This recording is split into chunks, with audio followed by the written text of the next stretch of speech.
puisque vous dites que la longévité est une malédiction, et le cas de ceux qui ont vécu, Noé, Abraham et autres, des centaines d'années. Pour ceux qui le savent, j'ai bien dit, la longévité est une malédiction, mais j'ai précisé qu'il y a deux groupes de personnes sur Terre. Il y a ceux qui sont sur Terre pour aider ceux qui n'ont pas encore trouvé leur chemin, Oui, tout à fait. et il y a les mauvais. Oui. Oui ou non? Oui. Oui. Donc tu vas te rendre compte que dans la multitude de ceux qu'on trouve qui ont vécu longtemps, il y a des personnes qui sont citées qui sont des canaux de Dieu pour aider les autres. D'accord. Et il y a les mauvais qui y étaient.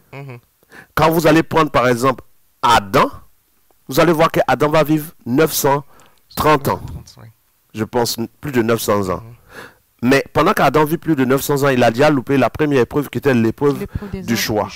Mais après, Adam va valider son épreuve puisqu'on va dire qu'à partir d'Adam, l'un des enfants d'Adam qui va naître, à partir de lui, l'Éternel va commencer à être invoqué. Mais qui a enseigné à cet enfant-là à invoquer l'Éternel? C'est bien évidemment C'est Adam. son père. Si vous regardez l'âge d'Adam et que vous le comparez aux âges des descendants d'Adam, vous allez vous rendre compte que Adam va vivre suffisamment longtemps pour croiser des arrière-grands-parents d'Abraham. D'accord. Ok. Donc, l'histoire que nous avons dans la Genèse, écrite par Moïse, vient d'une tradition orale qu'a transmise Adam lui-même. Ah, c'est clair. Ce n'est pas une révélation de Moïse directement reçue de Dieu qui lui a révélé la Genèse. Mais quand Dieu était dans le jardin d'Éden, où les esprits que Dieu envoyait dans le jardin d'Éden venaient parler avec Adam et Ève, Adam posait des questions et il lui a été relaté comment la terre a été créée. D'accord. Et donc Adam va expliquer à Abel et à Caïn. Mais Caïn va tuer Abel.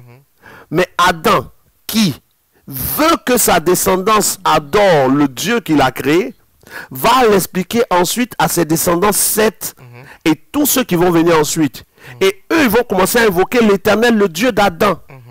Jusqu'à ce que la tradition orale se prolonge à arriver jusqu'à Noé. Parce que pendant que Noé va faire l'arche, l'une des personnes qui a été en contact intime avec Adam, et Adam n'était pas encore mort, va communiquer à Noé ce que Adam lui a expliqué. D'accord.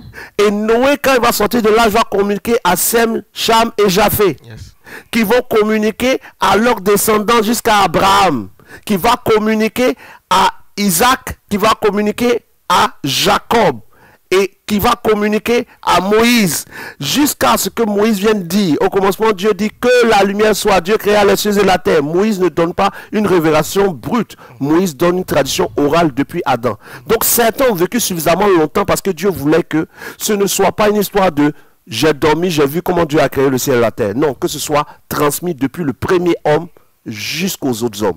Donc c'est-à-dire que Dieu a prévu des personnes, je dirais, des canaux spéciaux. Dieu n'a pas prévu des canaux spéciaux. Dieu utilise les canaux qui ont validé pour aider ceux qui ont besoin d'informations pour valider. Parce que si tu dis Dieu a prévu, c'est que eux ils ont déjà validé avant de venir sur terre. Or, si un homme était déjà, avant de venir sur terre, considéré comme ayant validé les épreuves, Jésus n'aurait pas dit « Au vainqueur, je donnerai de s'asseoir avec moi sur mon trône, comme moi j'ai vaincu, je me suis assis sur le trône de mon Père. » Donc Jésus établit que seuls les vainqueurs s'asseront. S'ils sont déjà vainqueurs, Jésus ne dit pas « aux vainqueurs ». D'accord. Déjà là, je donne un détail pour les hommes de Dieu qui vont fouiller. Adam va vivre jusqu'à Lémec. Lémec est le père, et directement après Lémec, on a Noé. Donc Adam, quand Adam, Lémec aura 56 ans, Lémec de sa naissance jusqu'à ses 56 ans, Adam est encore vivant. Donc quand Adam meurt, Lémec a 56 ans. Donc quand Adam meurt, Lémec a 56 ans. Donc Adam a eu le temps de communiquer une tradition, communiquer l'histoire qu'il a reçue de Dieu de la création à Seth, à Enoch, à Kenam, à Malalaël, à Jéred, à Enoch, à Mathusalem et à Lémec. C'est pourquoi Mathusalem peut être correct devant Dieu. Voilà, Mathusalem va être correct parce que quand le premier homme, tu arrives sur terre, il n'y a pas d'homme, le premier homme t'explique comment il a été créé parce que Dieu lui a expliqué. Parce que Adam ne peut pas expliquer sa création si le Créateur ne lui a pas expliqué. Tout Ça, à c'est fait. vrai. Adam ne peut pas expliquer comment le ciel et la terre ont été créés puisqu'il n'était pas créé. Donc Moïse ne fait que retransmettre. Et donc Noé va recevoir de l'émec puisque Adam est déjà mort. Et l'émec, quand il explique à Noé, l'émec va vivre jusqu'à ce que Noé, après l'émec il y a Noé, quand, comment il s'appelle, les trois fils de Noé, Sem, Sem. Cham et Japheth naissent, l'émec est vivant.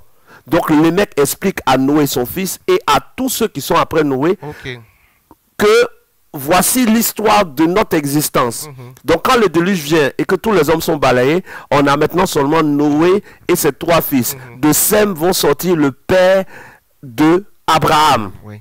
Et le père d'Abraham va rentrer dans l'idolâtrie, quoi qu'il a l'histoire. Mais Abraham va être en vie lorsque Sem va transmettre à ceux qui lui sont proches l'histoire. Donc quand Abraham reçoit cette histoire, il va transmettre à Isaac. Isaac va transmettre à Jacob. Jacob va avoir les 12 descendants de Jacob, parmi lesquels il va y avoir Joseph.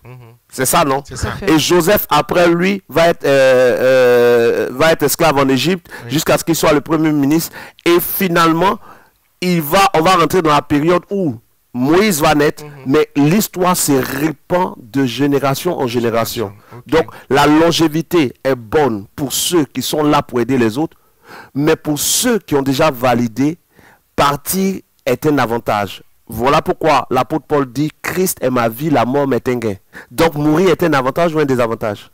Pour ceux qui ont validé. Pour ceux qui ont validé. Oui. Mais pour ceux qui n'ont pas validé, la longévité est un des avantages qui prouve que tu n'as rien validé, tu es en danger. On t'a laissé ici parce que tu n'as pas encore validé l'épreuve. Donc soit tu es parmi ceux qui sont là pour aider les autres, ce qui est confirmé par ta vie, soit tu es en danger.